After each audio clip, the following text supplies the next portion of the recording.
the next part of the analysis is a bit complicated, right? And it's an attempt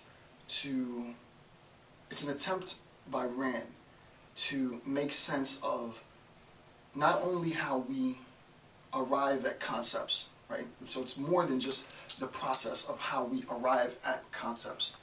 It's also an attempt to describe what the meaning, if you will, the significance of our concept formation has for us as human beings, right? Because it's more than simply the case that we have an ability to formulate concepts. So what, right? Okay, great. I mean, I wouldn't say so what. I think that's amazing. But somebody might be, so what? Okay, so we have the ability to formulate concepts. What does that mean for me? What she attempts to do twofold, and it's very impressive. The account is she tries, on the one hand, to give us sort of the epistemological justification for our ability to formulate concepts, but she also tries to give us the significance that this process has in our lives, the reason why it's important to want to formulate thorough, rigorous concepts. So here's the account, and again, it gets a little complicated, so feel free to print out the PDF and follow along. If one has objective awareness, right? So if you have objective awareness,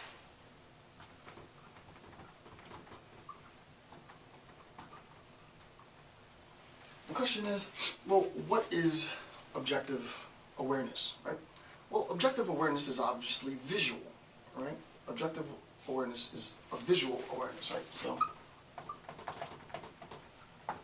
right, I see it. It's right there, right? I'm aware of a certain state of affairs. I'm aware of the existence of a certain entity.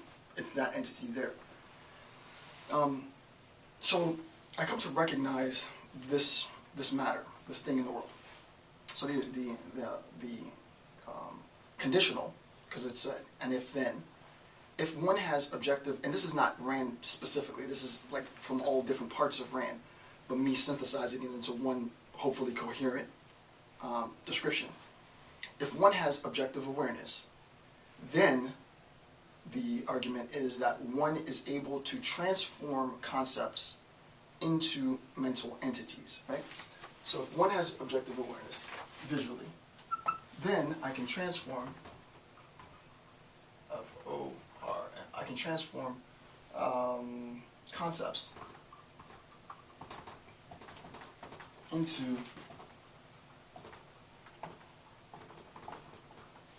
right. If I have objective awareness, I have the ability to transform concepts into mental entities. And the example was the triangle inside of the circle, or conversely said, a circle with a triangle inside, right? That mental entity is a consequence of my objective awareness. Very, very simple. This would be a representation of stage one, right? Stage one of the existent, concept development, right? Because we're talking about entities, right? Entities signifies that we are in the first stage of my development of the concept of existence, right? When we're talking about entities, we're at the most foundational, the most rudimentary level of existence and conceptual analysis, right? This is the intro level, if you will.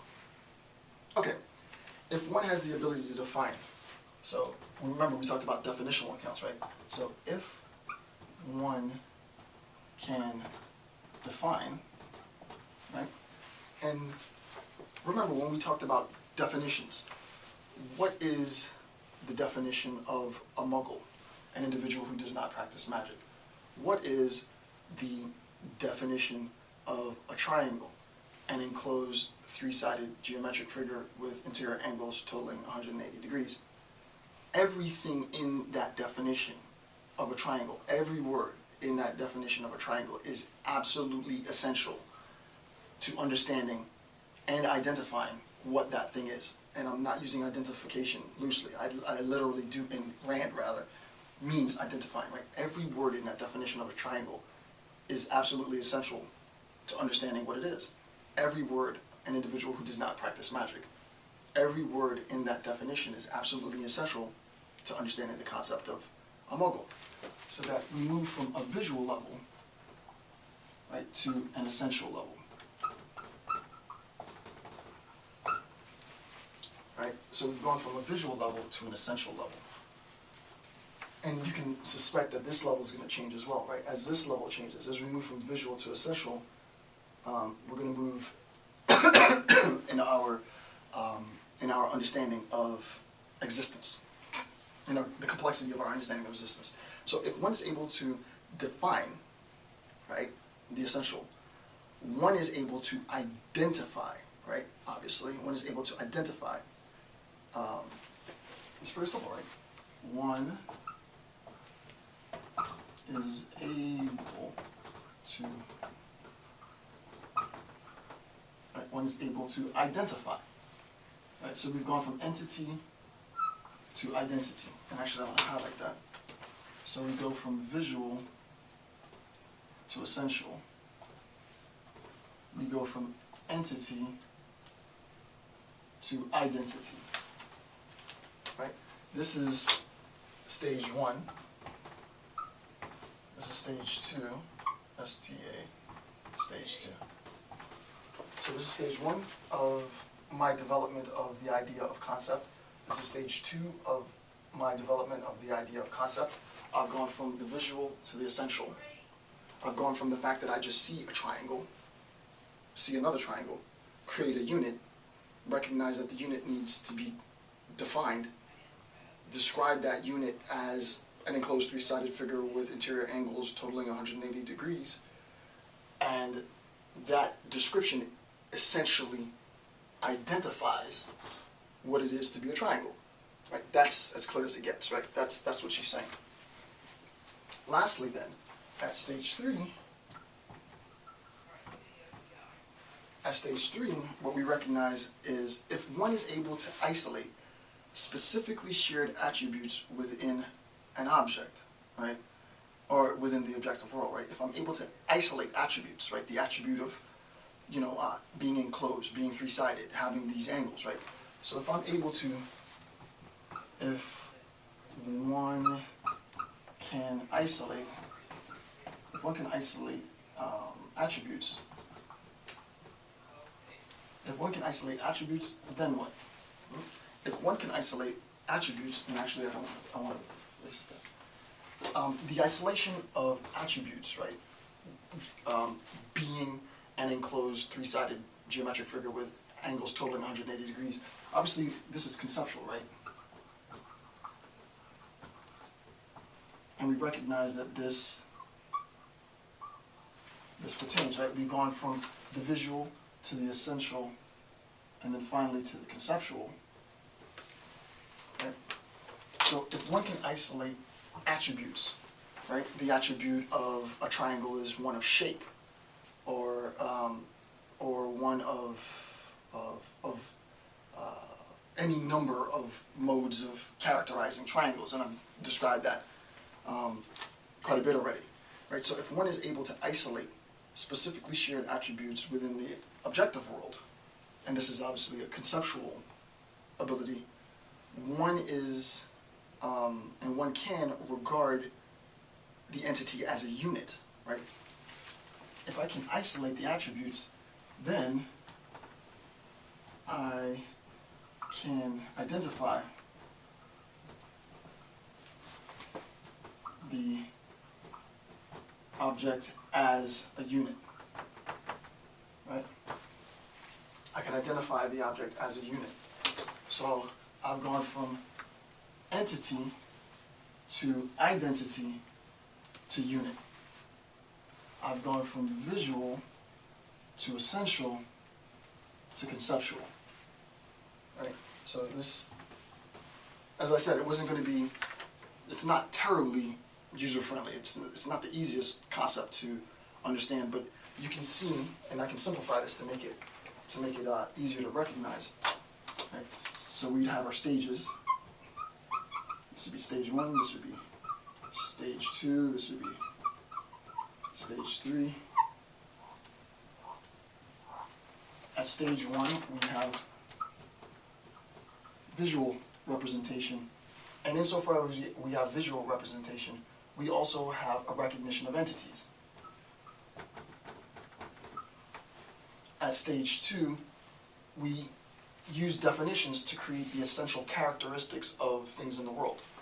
An enclosed three-sided geometric figure with interior angles totaling 180 degrees allows me to identify that thing in the world that conforms to those essentials, right?